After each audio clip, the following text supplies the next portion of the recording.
It's been 25 years since the Forum on China-Africa Cooperation, or FOCAC, was established.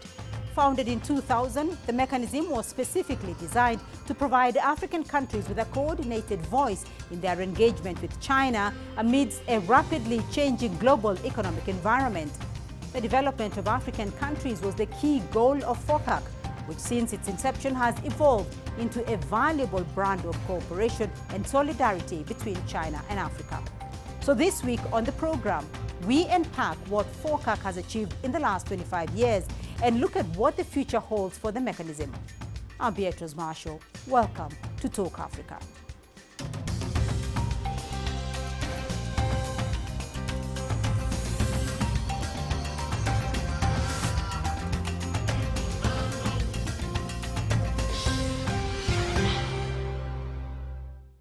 And joining me now to unpack 25 years of FOCAC are from Beijing, Professor John Gong, Professor of Economics at the University of International Business and Economics in Beijing.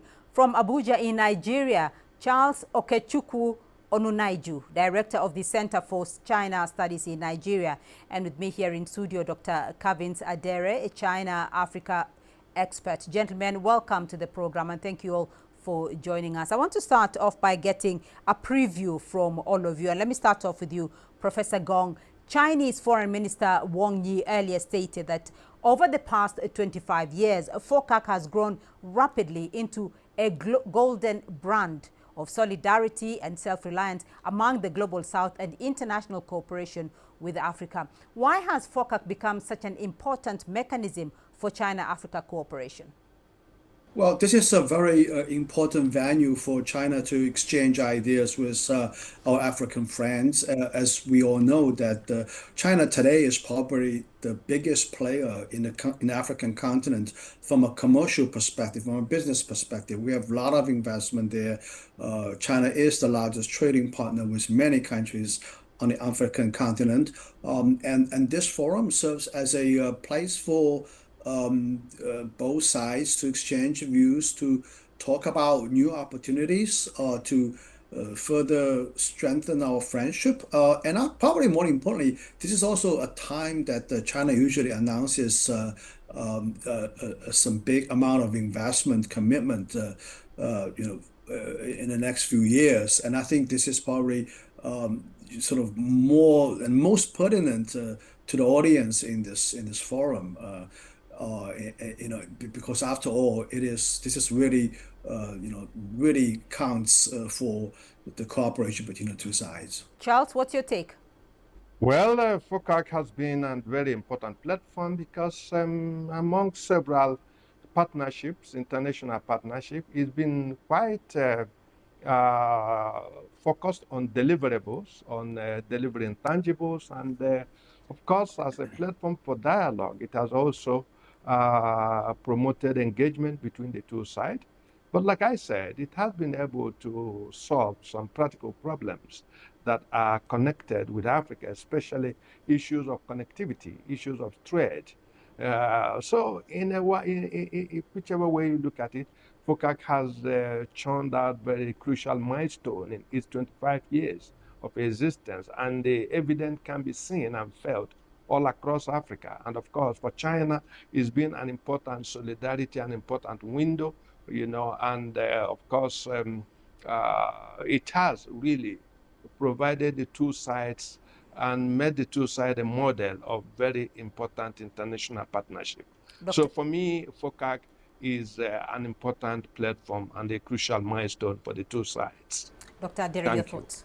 Well, I think for the last 25 years, China and Africa have worked together under the purview of the Forum on China-Africa Cooperation. This has been the most preeminent, partnership that Africa has ever gone to in terms of the whole of the continent plus one. It has become the most impactful and has emerged as a model of South-South cooperation. Why? Because of its impact, because of its scale, and the speed of delivery of projects under FOCAC.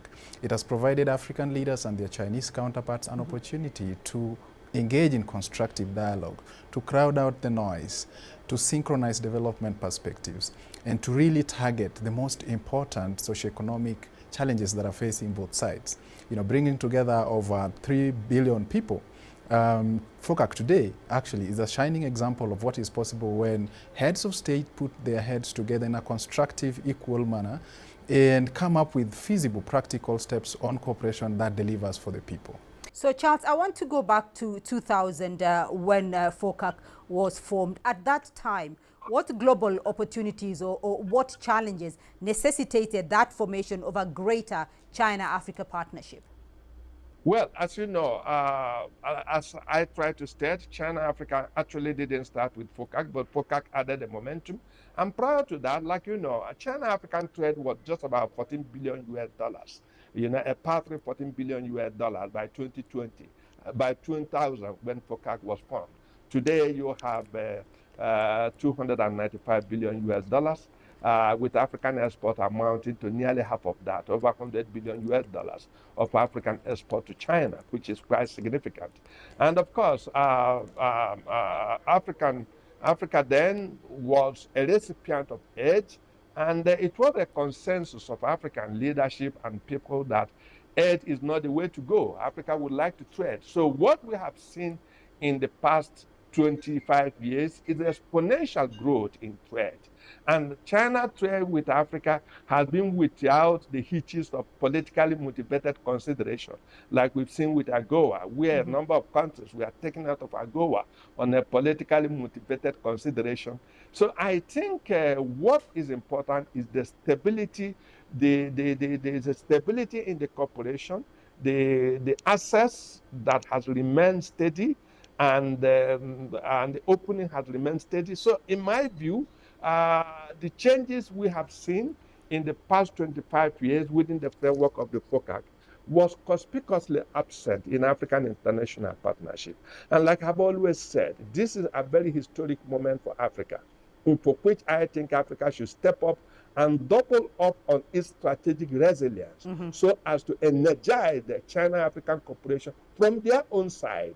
Right. So, Dr. Adair, I want you to pick it up from there, though. Has a FOCAC evolved over the last 25 years to take into consideration Africa's changing priorities today?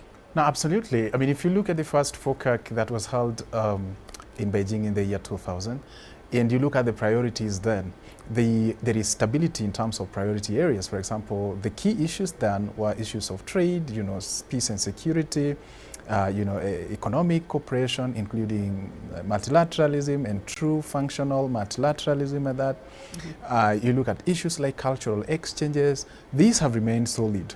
But I think what has changed is that Africans are increasingly seeing the potential in China.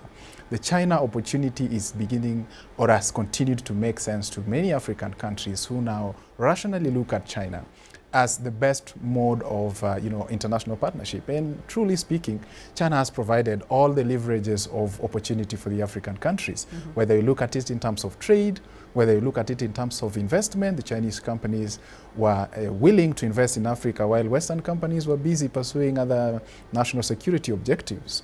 You know, China opened its doors to African students in a massive way. Just about 2,000 African students studying in China at the beginning of FOCAC. But look at the situation today. You know, tens of thousands of Africans have found opportunities, and they are not just practical training opportunities. We also have very many exchange programs through which China has endeavored to share the proceeds of its development in terms of capacity building and technology transfer. So we see a scenario where African countries are beginning to organize themselves. Although FOCAC it looks at things multilaterally, China usually comes to the table and make deals, for example, announcements on deals, what kind of investment they're going to make in Africa for the next 3 years. It takes African countries to be intentional about their engagement with China to take advantage of these opportunities. Look at a country like Kenya that is taking advantage of the China opportunity to modernize its infrastructure, to improve its trade, to enhance its human capacity, both at a technical and also administrative level. Right. And I think these are the nuances that we are picking along the way.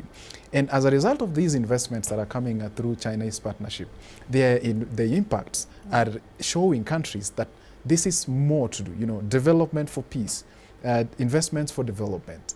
And that kind of model is now beginning to make sense for Africa, which has for long was hounded along the paths of international partnerships and talks that never delivered any tangible things to the ground. So today I think FOCAC outcomes is fashioning a new form of international cooperation with impact, with sustainability, with real results, coming out. So I think this is how the evolution has happened from the initial dream to practical cooperation that we see today. Right. Professor Gong, your thoughts here, because have there been specific mechanisms, though, within FOCAC that have proven most effective in helping African countries maintain economic resilience during global shocks, particularly, during the post-COVID distress, on issues like debt burdens, on issues like the U.S. tariffs?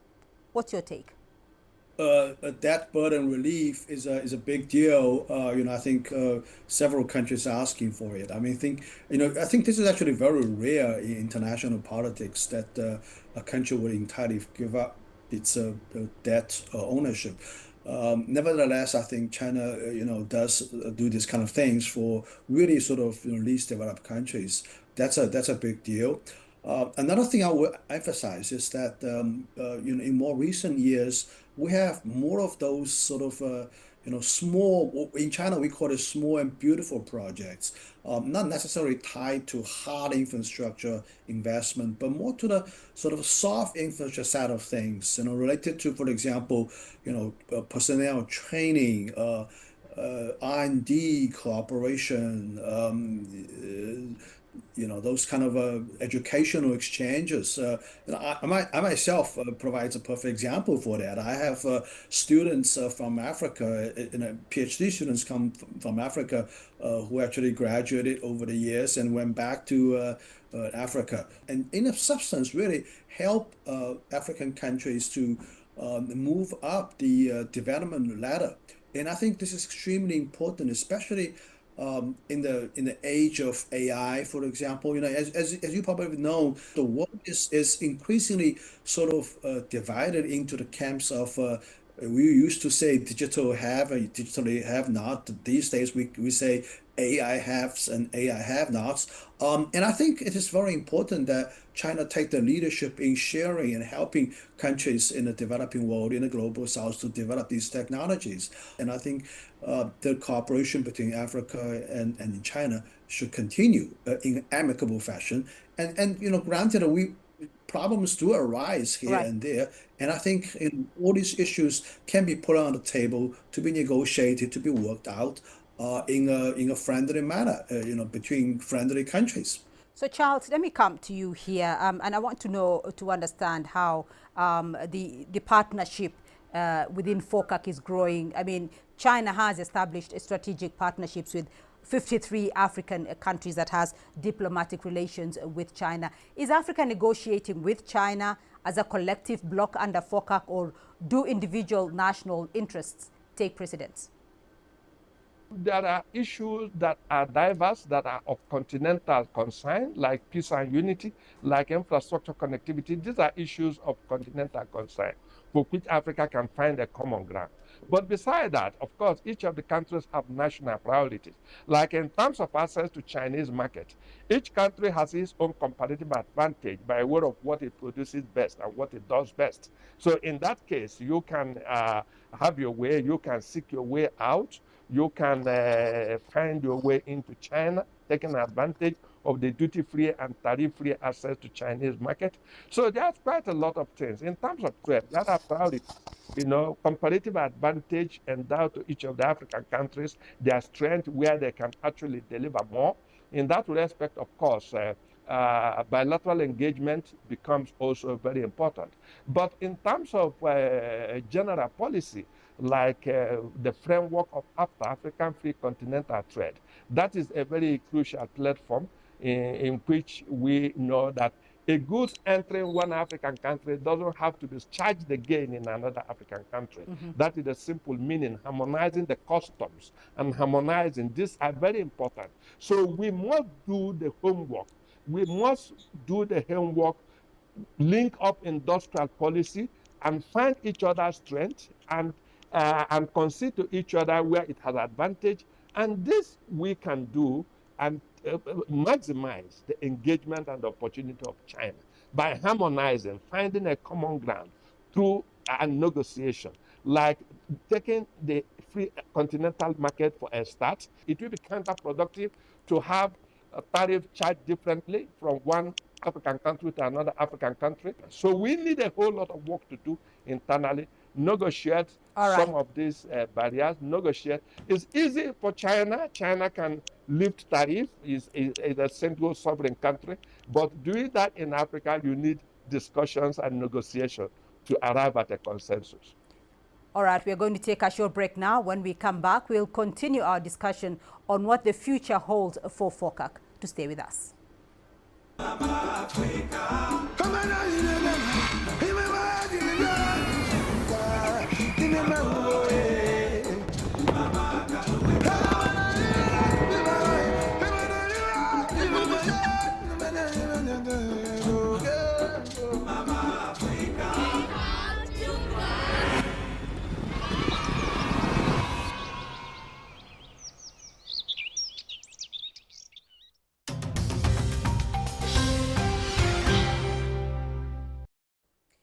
Welcome back to Talk Africa. Still with me are Professor John Gong, Charles Okechukwu Onunaiju, and Dr. Kavins Adere. Before the break, we looked at what FOCAC has achieved in the last 25 years. Let's now look at what the future may hold for the mechanism. Gentlemen, welcome back to the program. Dr. Adere, you mentioned this before we went to the break. China recently unveiled a zero tariff policy for all African countries, that it grants duty-free access to imports from all the countries that it has diplomatic relations with, 53 African countries.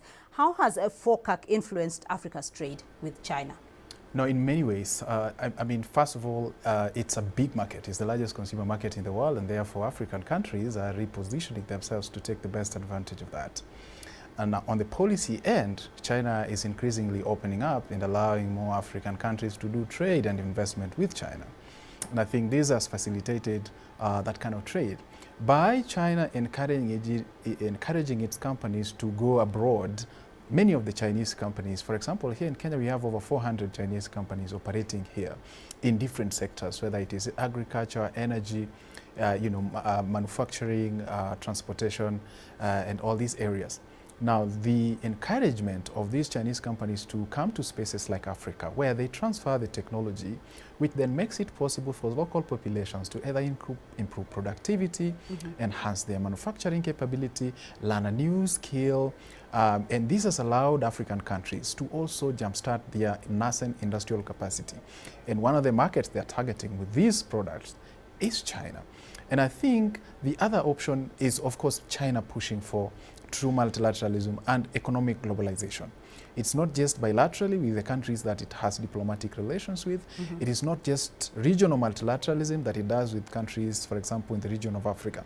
But even at the global level, at the UN system, China is pushing for economic globalization that can allow all countries to benefit from the proceeds of free trade. And that has benefited not just China, but also the other countries, especially in the global south. Remember, when decisions are made at platforms like the WTO, those decisions affect all countries, all trading nations under the UN family. And I think this is very important in terms of raising the voices of developing countries, including in terms of trade concessions, predictable regimes, equal partnerships and equal treatment when it comes to international trade regimes. Right. Well, so, Professor Gong, to you though, what impact do you think this zero tariff policy will have on China-Africa trade? China is the world's largest trading nation, with the world's largest exports, and also the country that maintains a very sizable, trade surplus with many African countries. I think it is its obligation, I would say, that they should open up its market to provide the most preferable, the best conditions for its trading partners in Africa, who are the least developed countries whose income levels are very low. And I think this zero tariff policy shines in sharp contrast with Washington, let's say, which is imposing tariffs on many countries, including many African countries. I remember one country that has a tariff rate like over 50%, which is totally unbelievable and totally nonsense for a small little country in Africa. There's total lack of compassion. There's total lack of empathy. So I think what China's been doing is showing some sense of responsibility at least to help countries in some countries in Africa. Even though right now China probably maintains a fairly large trade surplus with many of its African trading partners, but the Right. potential for exports opportunities for African countries is huge. I just give you one example. Probably the country that has done the best job and also has taken most advantages of opportunities in the Chinese market is probably Rwanda. Today, Rwanda coffee is selling very well in China on the on Taobao and on JD.com. So I think this is actually a very good example of how these products in Africa are finding its ways into the Chinese market, and I think this helps immensely.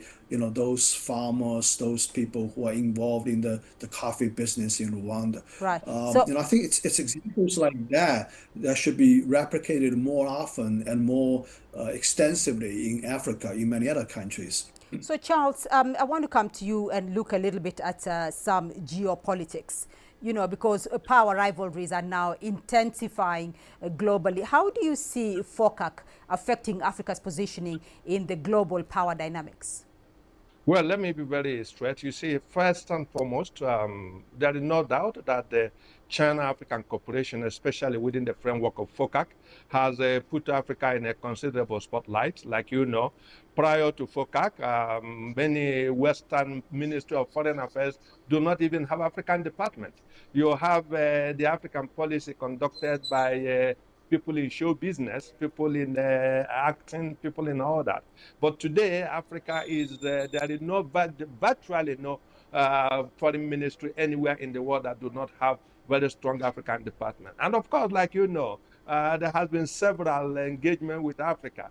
Turkey African Cooperation, Korea African Cooperation, India African Cooperation. All this attention were inspired by the success of FOCAC.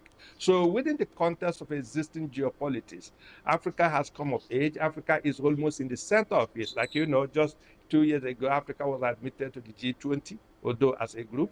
And this is very, very important to understand Africa's maturity within the context of the emerging geopolitics. Mm-hmm. And for me, China-African cooperation has also redeemed itself as a very stable pool of international relations. It has actually established itself as a very credible, reliable pool of stability. This is quite impressive, and especially in the context of the retreat of the Western countries from globalization. We've seen United States pivoting to itself, focusing on itself. Just recently, right, AGOA expired. Despite the expectation there could be some renewal of AGOA, it expired on 30th September, and there was no movement from the point of Washington to renegotiate AGOA. But Africa also understands these trends and has pivoted significantly to the global south, especially to China. Just like one of my colleagues in the panel said just a few minutes ago, the trade cooperation between China and Africa has witnessed an important turnaround. I want to get final thoughts here from all of you, and if you can just be very brief, and I'll start off with you, Professor Gong. Let's look ahead very briefly. What are the key priorities Africa should push for in the next FOCAC phase to ensure deeper economic development and shared prosperity? Again, I would emphasize that we're entering into a new era of international politics. I think the world has really changed, overall, America is retreating from global governance, and in some areas is actually sabotaging. This is a huge challenge, and I think organizations like the BRICS, between China, South Africa, Russia, Brazil, and a host of other countries. The purpose of that is to increase representation of countries from the global south, to hear more of their voices, their concerns, and their interests. So I think moving forward, I think China, in addition to maintaining a good bilateral relationship between China and Africa in areas of commerce and trade, investment, I think it's also quite important for both sides to cooperate in the global governance arena. for the purpose of essentially maintaining peace and prosperity in the region. And I think this is extremely important against the backdrop of a fast-changing global political landscape right now. Right. Charles, your thoughts?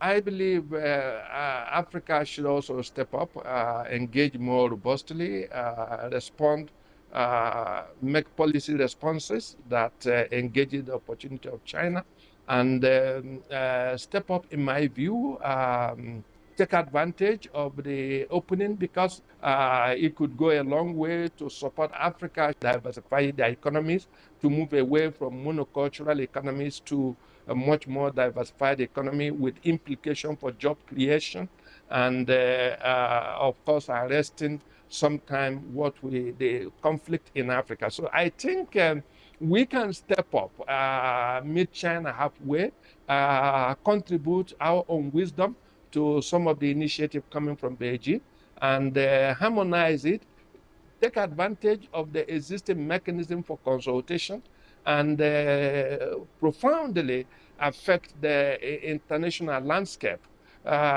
We should step up. So I think China-African cooperation, especially within the framework of the FOCAC process, has provided us a very good framework to advance African interests and move to the center stage of global affairs. Right, Dr. Adere. Well, Beatrice, I think even as we talk about FOCAC as the overriding, platform for China-Africa cooperation, we have to be alive of the fact that China has recently unveiled a suite of initiatives that can power Africa's socioeconomic transformation. If you look at the Global Development, Initiative helping Africa to achieve the aspirations of the UN Sustainable Development Goals, the Global Security Initiative, and Africa is one of the most affected places in terms of fashioning a new livable, silent guns and all that. The Belt and Road Initiative with all its emphasis on connectivity, trade and cultural exchanges, as well as a new, the civilizational initiative where the cultures of the two sides, for a long time, China-Africa partnership has been derailed by a lack of total understanding between the people of the two sides. China is very far from Africa, and therefore it has taken time to bridge that gap. So we need to see more people-to-people ties. And finally, on the brand of Global Governance Initiative, to fashion a new multilateral support system that can help African countries to effectively tap into the China opportunity, but also to the other global opportunities. Similarly, Africa is ripe for business. Africa is a case, business case for China. It's ready for investments. It has a highly young and diversified, talented people. It has a huge resource base. And I think it also offers China something: market, resources, global partnerships, and international synergy when it comes to refashioning the global international relations arena that can deliver for the both sides. All right, gentlemen, thank you all very much indeed. Very insightful discussion. But that's all we have time for on this edition of Talk Africa. A big thank you to our panelists, Professor John Gong, Professor of Economics at the University of International Business and Economics in Beijing; Charles Okechukwu Onunaiju, Director of the Center for China Studies in Nigeria; and Dr. Kavins Adere, China-Africa expert. Remember, you can be a part of this conversation online through our social media handles on Facebook and X, the platform formerly known as Twitter. You can also catch the show on our YouTube playlist. Do keep the conversation going and join us again next week for more Talk Africa. From me, Beatrice Marshall, and the team here in Nairobi, until next time, it's goodbye.